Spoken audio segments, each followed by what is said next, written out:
வணக்கம் நேர்களே, இது ஷர்மிளா டாக்கீஸ். நான் உங்கள் டாக்டர் ஷர்மிளா. இன்னைக்கு நம்மளோட சிறப்பு விருந்தினரா இணைஞ்சிருக்கிறாரு மூத்த பத்திரிகையாளர் முனைவர் டாக்டர் ராதாகிருஷ்ணன் அவர்கள். வணக்கம் sir. Politics is the art of impossible அப்படின்னு சொல்லுவாங்க. அத கடந்த ஒரு 2 நாட்களாக நம்மளால பார்க்க முடியுது. எஸ்சிஓ சம்மிட்டுக்கு பிரதமர் மோடி போயிருக்கிறாரு. போன மாசம் வரைக்கும் பாத்தீங்கன்னா, ஒட்டுமொத்த கோதி மீடியாவும் சைனாவுடைய ஹிப்போக்ரசி பாருங்க. அவங்க மறைமுகமா பாகிஸ்தானுக்கு நேரடியாக அவங்க ரேடார் மூலமா இன்டெலிஜென்ஸ்லாம் ரியல் லைஃப் டைம் அ இன்டெலிஜென்ஸ் எல்லாம் குடுத்துட்டு இருந்தாங்க. ஆயுதம் சப்ளை பண்ணிட்டு இருந்தாங்க. இவர்கள் துரோகிகள், இவர்கள் பாய்காட் பண்ணணும் அப்படின்னு எல்லாம் பேசிக்கிட்டு இருந்த கோதி மீடியா, இன்னைக்கு மோடி அ அ ஷி ஜின்பிங் உடைய அந்த ரிலேஷன்ஷிப்ப பத்தி ஆஹா ஓஹோன்னு பேசிட்டு இருக்காங்க. சோசியல் மீடியால இருக்கக்கூடிய சங்கி கூட்டம் எல்லாம் இந்தியா, சைனா உறவை பற்றி அப்படியே சிலாகிச்சு பேசிக்கிட்டு இருக்கிறாங்க. திடீர் மனமாற்றத்துக்கான காரணம் என்னன்னு நினைக்கிறீங்க? இந்த சம்மிட் வெறும் அ ஒரு பெர்ஃபார்மன்ஸ் டிப்ளோமசியா மட்டும் தான் நம்ம பார்க்கிறதா? இல்ல இதுக்கு அடியில இருக்கக்கூடிய அந்த ரியல் இன்டென்ஷன் என்னன்னு நினைக்கிறீங்க?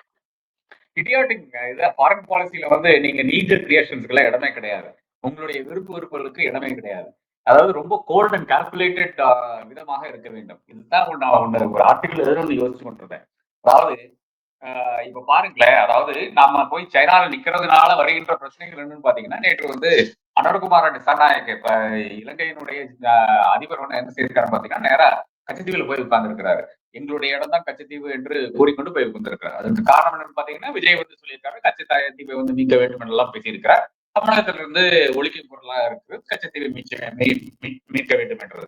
அப்ப எவ்வளவு தைரியம் இருந்தா, அதாவது என்னை பொறுத்தளவு நான் ஒரு ஜனாதிபதியும் பார்த்தது கிடையாது. இலங்கையில் இருக்கிற ஒரு ஜனாதிபதியும் போய் அது ஒரு பப்ளிக்காக சென்று இப்படி ஒரு பப்ளிக்காக ஒரு ஒரு வீடியோ எடுத்து ஒரு போட்டோ எடுத்து இதுவரை செய்தது கிடையாது. நான் 2005-6 இருந்து அந்த டைம்ல இருந்து சொல்றேன். 2005-6 யாரும் போறதுக்கு வாய்ப்பே கிடையாது. என்றால் அது புலிகளுடைய பகுதியா இருந்தது என்று எடுத்துக்கொள்ளலாம். ஆனால் அதன் பிறகு கூட 2011க்கு பிறகு மைந்தாலாம் அங்க போட் மூலியமாக சென்றிருக்கிறார்களே தவிர நிச்சயமாக அங்க நின்று ஒரு பெரிய படம் எடுத்து ஒரு பெரிய ஒரு விஷயமாக. அப்போ ஒரு சிறிய நாடு மிக தெளிவாக இந்தியாட்ட சொல்றது, where you get off, where you back off, you should back off from ஹியர்னு.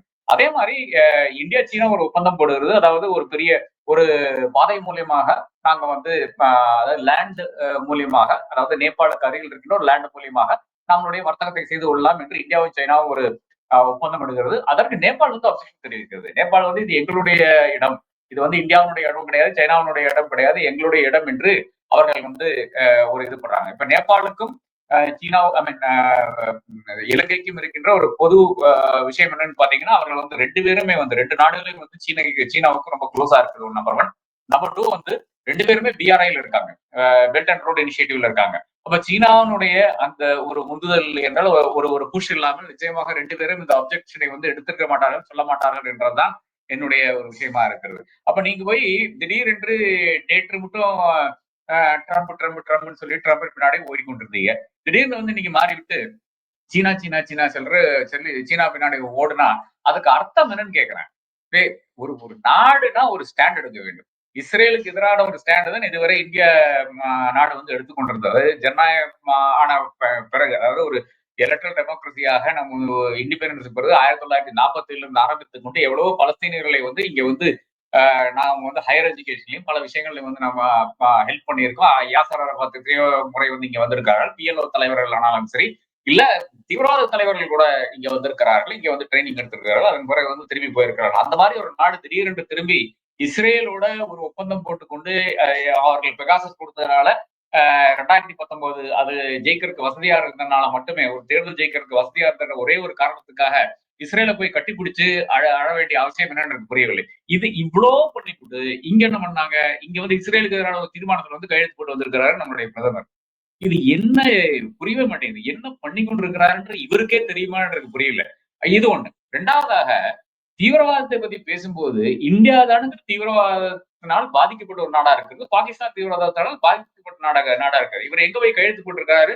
இந்தியாவில் இருக்கின்ற ஒரு இன்சிடென்ட், பாகிஸ்தான்ல நடந்த 2 இன்சிடென்ட், அதுக்கு எல்லாம் சேர்த்து கையெழுத்து போட்டிருக்காரு. தீவிரவாதத்துக்கு எதிராக நாங்க செயல்பட வேண்டும். அதே மாதிரி இவர் பேசும்போது கூட பாகிஸ்தானுடைய பேரை எடுக்க முடியாமல் ஒரு பேச்சை இவர் பேசிட்டு வந்திருக்கிறார்.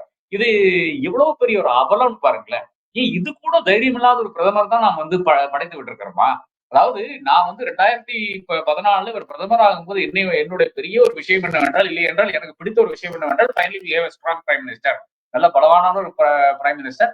நம்மளுடைய இன்ட்ரெஸ்ட் வந்து இந்தியாவுடைய இன்ட்ரெஸ்ட்டை காப்பாத்துவார் என்று நினைச்சால், இவர் வந்து பாகிஸ்தானுடைய பேரை எடுக்கிறதுக்கே அஞ்சுகிறார் என்று பார்த்தீங்கன்னா, எவ்வளவு பெரிய ஒரு ஒரு கோழை வந்து இன்னைக்கு பிரதமரா உட்கார்ந்து கொண்டிருக்கிறார் என்ற அந்த விஷயத்தை வந்து எனக்கு வந்து மிக மிக வெக்கமா இருக்கிறது. ஒரு இதுல. அப்போ அப்புறம் வந்து ஷீ கூட போய் நிக்கிறீங்களே, இவர் தானே கல்வான்ல வந்து அடிச்சுட்டு போனாரு. அப்ப அது என்ன ஆச்சு? அங்க தானே நீங்க மசில் பிடிச்சு உட்கார்ந்து கொண்டிருந்தீங்களா? அதாவது நாங்க அது பண்ண மாட்டோம், இது பண்ண மாட்டோம், சைனாவோட பேச மாட்டோம், அது பண்ண மாட்டோம் எல்லாம் சொல்லிக் கொண்டு வந்துட்டு, திடீரென்று அது எல்லாமே விட்டு போட்டு அங்க போய் ஓடி போய் நின்னா என்ன அர்த்தம்னு எனக்கு புரியல. என்னதான் இருந்தாலும் டக்குன்னு இந்த TikTok கொஞ்சம் உள்ள கொண்டு வந்தீங்கன்னா, நானும் கொஞ்சம் ஒரு ரீல் போடணும்னு இருக்கிறேன் TikTokல. ஒரு ஃபர்ஸ்ட் மூவர் அட்வான்டேஜ் எனக்கு இருக்கும் என்று ஒரு ஒரு நம்பிக்கை இருக்கிறது. அதனால அதாச்சும் ஒண்ணு பண்ணி விடுங்கன்றேன். இந்த ஆப் எவனாச்சும் பேன் பண்ணுவானுங்களா? இது வந்து அமெரிக்கால பேன் பண்ண மாட்டாங்க. அது நடக்கல. இங்க போய் பேன் பண்ணி விட்டாங்க. ஏன்னா இங்க வந்து யாருமே பேச முடியாது. நான் சமீபத்துல தான் பாம்பேல இருந்தேன். அங்க இருக்கிற பல ஒரு மிடில் ரேஞ்ச் டைரக்டர்ஸ் கூட, ஆக்டர்ஸ் கூட எல்லாம் பேசிட்டு இருந்த சமயத்துல அவங்க சொல்றாங்க, "சார் ஒண்ணுமே பேச முடியல சார். உங்களை எல்லாம் பார்த்தா ரொம்ப பொறாமையா இருக்கு. தமிழ் இண்டஸ்ட்ரி கூட அஃப்கோர்ஸ் நீங்க நிறைய கமர்ஷியல் படம் பண்றீங்க. அப்படி இருந்தாலும் கூட தமிழ் இண்டஸ்ட்ரியில வர தீம்ஸ், மலையாளம் இண்டஸ்ட்ரியில வர தீம்ஸ் எல்லாம் வந்து எங்களுக்கு பார்த்தா ரொம்ப பொறாமையா இருக்கு சார். எங்களுக்கு இதெல்லாம் இங்க பண்ணவே முடியாது. என்ன சொன்னாலும் அவர்கள் வந்து டபுள் மீனிங் இருக்கான்னு பார்த்து அதை வந்து சென்சர் பண்ணி விடுறார்கள். அந்த லெவல்ல இருக்கு என்று பேசிக் கொண்டிருக்கலாம். அந்த அளவுக்கு பயம் amount of fear that has been created in India. இருக்கிறவங்க எல்லாம் பயப்பட்டு இருக்கா. எனக்கு புரிய மாட்டேங்குது. இந்த ரெண்டே ரெண்டு பேரை பயந்து கொண்டு ஒரு 1.4 பில்லியன் பீப்புள் வந்து பயந்து கொண்டிருக்கிறார்கள். இந்த ரெண்டே ரெண்டு பேர் வந்து இந்தியாவை ஏறத்தாழ விக்கிற மாதிரி தான் செய்து கொண்டிருக்கிறார்கள் பல இடங்கள்ல என்றுதான் எனக்கு பெரிய ஒரு வருத்தம் அளிக்கின்ற விஷயமா இருக்கு. ஓகே. வெளியுறவுத்துறை அமைச்சர் ஜெய்சங்கர் வந்து எஸ்சிஓ சம்மிட்ல வந்து போகல. ஹெல்த் ரீசன்ஸ் அப்படின்னு சொல்றாங்க. பட் அவர் மிஸ்ஸிங் அப்படிங்கிறது அவ்ளோ கான்ஸ்பிகியஸா இருக்கு. என்எஸ்ஏ அஜித் தோவால் தான் இருக்காரு கூட அப்படிங்கிறத பார்க்கிறோம். டெலிபரேட்டா இதற்கு போவதை வந்து ஜெய்சங்கர் தவிர்த்திருக்காருன்னு நினைக்கிறீங்களா? இதுக்கு பின்னால ஏதாவது ஒரு பொலிட்டிக்கல் ஆர் டிப்ளோமேட்டிக் ரீசன் இருக்குமா? வரமாட்டான்னு சொல்லியிருப்பாங்க. வேற ஒண்ணும் இல்ல. இவரை வச்சு தானே இருக்கிறதுல எல்லாத்தையும் வந்து ம குறை கூறுறது இவரை வச்சு தானே. இப்ப வாய்க்கு வந்தபடி பேச வேண்டியது. சைனாவ பத்தி வாய்க்கு வந்தபடி பேசியிருக்காரு. யூரோப் வந்து வாய்க்கு வந்தபடி பேசியிருக்காரு. இதெல்லாம் நல்ல ரீலா வந்து எல்லா இடத்துலயும் போய் கொண்டிருக்கிறது. இவருக்கு எதிராக என்ன பேசினாலும் திடீரென்று ஒண்ணு அவங்களுடைய முதலாளியை கூப்பிட்டு பேசிருவாரு. 2வது வந்து அவருடைய பெரிய ஒரு பட்டாளமே இருக்கு. ஒரு பெய்டு ஒரு கும்பல் இருக்கு. அந்த கும்பல் வந்து டிபெண்ட் ஆன் யூ அண்ட் உங்கள வந்து கச்சா சின்ன பின்னமா வந்து அதாவது இதுல சோசியல் மீடியால வந்து கீச்சிடும். இதுதான் இவருடைய வேலையா இருக்குது. இந்த மாதிரி ஒரு நபரை கூட்டிட்டு போது கடைசியில அவருக்கு தெரிஞ்சிருக்குன்னு நினைக்கிறேன். நரேந்திர மோடிக்கு இந்த ஆள் ஒரு லைபிலிட்டின்னு தெரிஞ்சிருக்குது. அதை விட எவ்வளவோ வந்து ஒரு டோன் டவுன் பர்சன் தான் விக்ரம் மிஸ்ரி. விக்ரம் மிஸ்ரியும் வந்து சைனால வந்து அம்பாசிடரா இருந்தாரு. இன்ஃபேக்ட் கிருஷ்ண பிரசாத் என்ற முன்னாள் அவுட்லுக் எடிட்டர் அவரும் ஒரு நரேந்திர மோடி ஹேட்டர் தான். அப்படி இருந்து கூட அவர் வந்து சொல்லியிருக்காரு இந்த மாதிரி ஏன் ஒரு சீனா எக்ஸ்பர்ட் அவர் வந்து அம்பாசிடரா இருக்காரு அவர் எப்படி கூட்டிட்டு போகாம இருக்கலாம் எல்லாம் கேட்டிருக்காரு. அதுக்கு நான் பதில் சொல்லியிருந்தேன். விக்ரம் மிஸ்ரி இன்னைக்கு இருக்கின்ற வெளியுறவுத்துறை செயலர் கூட அங்கதான் இருந்தாரு. அதெல்லாம் பிரச்சனை கிடையாது. அவரும் அஜித்தோடும் இருந்தாலே நிச்சயமாக ஒரு பிரச்சனையும் இல்லாத ஒரு விஷயமா தான் நான் பார்க்கிறேன். அதுல ஒன்றும் பிரச்சனைன்னு ஒண்ணும் கிடையாதுங்க. என்னை பொறுத்தவரை வந்து விக்ரம் மிஸ்ரி இருக்கும்போது அது இன்னும் கொஞ்சம் சோபராக இருக்கும். இவர் இந்த இந்த இந்த ஆப்டிக்ஸ்க்காக செய்கின்ற இந்த விளையாட்டு இருக்கு இல்லையா? அந்த விளையாட்டு வந்து நரேந்திர மோடி செய்து விடுவார். இது இவரு போய் நின்னா நிச்சயமாக இவர் அடுத்த ஒரு விளையாட்டு அங்க ஆரம்பிப்பாரு. 2 பேருக்கும் கோஆர்டினேஷனே இருக்காது. அதான் பிரச்சனையாக நான் பார்க்கிறேன். நல்ல வேளை இவர் போலன்னு நினைக்கிறேன். நானும் எனக்கு என்ன பயம்னா இவரு ஏறத்தாழ அந்த வைஸ் பிரசிடென்ட் மாதிரி தன்கர் மாதிரி ஆயிருவாரோன்ற பயத்துல இருந்தேன். நேத்து பார்க்கும்போது நேத்து சாயங்காலம் வந்து 2, 3 நபர்களை சந்தித்திருக்கிறார். அப்போ வெளியதான் இருக்கிறாரு, டெல்லியில தான் இருக்காரு, நல்லா தான் இருக்கிறதுக்கு மறுபடியும் ஒரு சான்றாக இருக்கிறது. ஒருவேளை அது டிஃபென்ஸா இருக்கும்னு நினைக்கிறேன். அதாவது அவருக்கு உடல்நலம் சரியில்லை, அதனாலதான் நான் அவர் செல்லவில்லை என்றெல்லாம் ஒரு ஒரு ஒரு விளக்கம் அபிஷியல் விளக்கம் வந்தது. அதற்கு ஏதோ ஒரு ரிசைடர் கொடுக்குற மாதிரி தான் இவர் வந்து படம் எடுத்து போட்டிருக்காரோன்னு எனக்கு ஒரு டவுட் இருக்கு. ஓகே. இன்னொரு விஷயம் வந்து we are not rivals anymore we are partners in prosperity அப்படின்னு சொல்லியிருக்காங்க. ட்ரேட் ரிலேஷன்ஸ வந்து இம்ப்ரூவ் பண்ணணும் அப்படின்னு சொல்லியிருக்காங்க. இந்தியாவுக்கும் சைனாவுக்கும் ஏகப்பட்ட உரசல் இருக்கக்கூடிய காலத்திலேயே நாம பார்த்தோம்னா 2020ல இருந்து 25க்கு கம்பேர் பண்ணும்போது 66 பில்லியன் ஒர்த் குட்ஸ் இம்போர்ட் பண்ணிட்டு இருந்த நம்மளுடைய அந்த டிபெண்டன்சி வந்து கிட்டத்தட்ட ஆமா. 2 மடங்காகி 120 பில்லியனுக்கு வந்திருக்கு.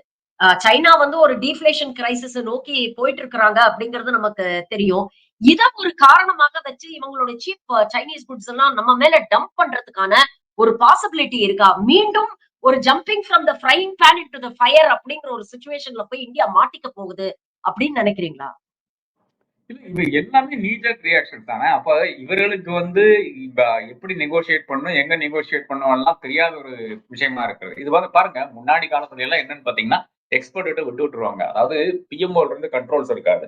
அதாவது இப்ப வந்து ஒரு WTOல இருந்து ஆரம்பிச்சு, எப்படி மாறன் போய் நின்னு முரசொலி மாறன் போய் நின்னுட்டு நோன்னு சொன்னாரோ, அக்ரிகல்ச்சர் இஷ்யூஸ்ல எல்லாம், டைரி இஷ்யூஸ்ல எல்லாம் நோ சொன்னாரோ, அந்த ஒரு ஒரு பிளாங்கெட் அப்ரூவல் வந்து இன்னைக்கு யாருக்குமே கிடையாது. பியூஷ் கோயல்னால அதை செய்ய முடியாது. எல்லாமே வந்து பிஎம்ஓல விசாரிச்சு தான் செய்ய வேண்டிய விஷயமா இருக்கிறது.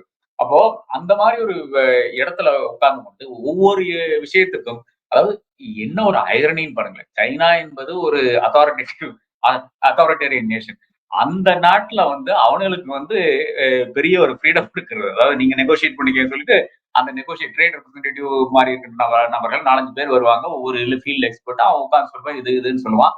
நம்ம ஆளு என்னன்னு பாத்தீங்கன்னா, ஒவ்வொன்னு அவன் டிமாண்ட் பண்ற ஒவ்வொன்னுக்கும் வெளிய போய் ஃபோன் பண்ண வேண்டியதா இருக்கு. அப்ப அந்த அளவுக்கு பிஎம்ஓனுடைய கண்ட்ரோல்ல இருக்கின்ற ஒரு நெகோஷியேட்டிங் டீம் என்னதான் சாதிக்க முடியும்? அப்ப யாருக்கும் ஒண்ணும் தெரியாதுங்க. என்ன நடக்க போகுது? எவ்வளவு டம்ப் பண்ண போறாங்க? என்னென்ன வரப்போகுதுன்னு யாருக்கும் தெரியாது. அப்ப இந்தியாவை பொறுத்தவரை பல்க் கெமிக்கல்ஸ் வந்து வேற வழியே கிடையாது. அங்கதான் வரணும். பல்க் ஸ்டீல் வந்து இன்னைக்கு வந்து நம்மளுடைய கெப்பாசிட்டி இருக்கு. பட் இருந்தாலும் அங்கதான் வரணும். ஸ்டெர்லைட் போடுறதுனால காப்பர் கூட இப்ப வந்து இந்தியால பிரச்சனையாத்தான் இருக்குது. அங்கிருந்து தான் வர வேண்டியது இருக்கு. அப்ப என்ன ஒரு முக்கியமான விஷயத்தை பார்த்து செல்போன் அங்கிருந்து தான் வர வேண்டியது. ஆண்ட்ராய்டு செல்போன்ஸ் ஏறத்தாழ ஃபெர்டிலைசர்ஸ் 90% அங்கிருந்து தான் வர வேண்டியதா இருக்கிறது. என்னங்க டிவில இருந்து ஆரம்பிச்சு, இதுல லேப்டாப்ல இருந்து ஆரம்பிச்சு, கார்ல இருந்து ஆரம்பிச்சு, இல்ல பிவைடி என்னவாமா? பிவைடி அந்த ஊர் கார் தானே. சோ அந்த மாதிரி எல்லா விஷயங்களும் அந்த ஊர்ல தான் வர வேண்டியது. அப்போ என்னை பொறுத்தவரை இப்ப சைனா வந்து உலகத்தினுடைய ஒர்க் ஷாப். அதை வந்து அந்த ஒரு அளவுல தான் நீங்க ட்ரீட் பண்ண வேண்டுமே தவிர, நிச்சயமாக அது ஒரு செக்யூரிட்டி இஷ்யூஸ்க்காக இப்ப வந்து 5G டவர்ஸ் ஆனாலும் சரி, அந்த மாதிரியான இந்த டெலிகாம் இதுல அதே மாதிரி கம்ப்யூட்டர் செக்யூர் கம்யூனிகேஷன்ல எல்லாம் நீங்க யூஸ் பண்ணீங்கன்னா, அப்போ யூ ஆர் அன் இடியட். நீங்க அங்க யூஸ் பண்ணக்கூடாது. அதுக்கு அதனுடைய தொழில்நுட்பம் நீங்க டெவலப் பண்ணியிருக்க வேண்டும். உங்களுடைய ஆள்கள் தான் போய் உட்கார்ந்து உலகத்துல எல்லா இடத்துலயும் அதான் டெவலப் பண்ணிட்டு இருக்கான். இப்போ சுந்தர் பிச்சையில இருந்து ஆரம்பிச்சு இருக்கிறவங்க பூரா வந்து உலகத்துல பல இடங்கள்ல வந்து கூகுள்ல இருந்து, மைக்ரோசாப்ட்ல இருந்து, ஐபோன்ல இருந்து, எலான் மஸ்கினுடைய கம்பெனில இருந்து எல்லா இடத்துலயும் வந்து சிஇஓஸா இருக்கான். டாப் 10 கம்பெனிஸ்னுடைய சிஇஓஸ் வந்து ஏறத்தாழ 7 பேரோ 8 பேரோ இந்தியன்ஸ் இருக்காங்க.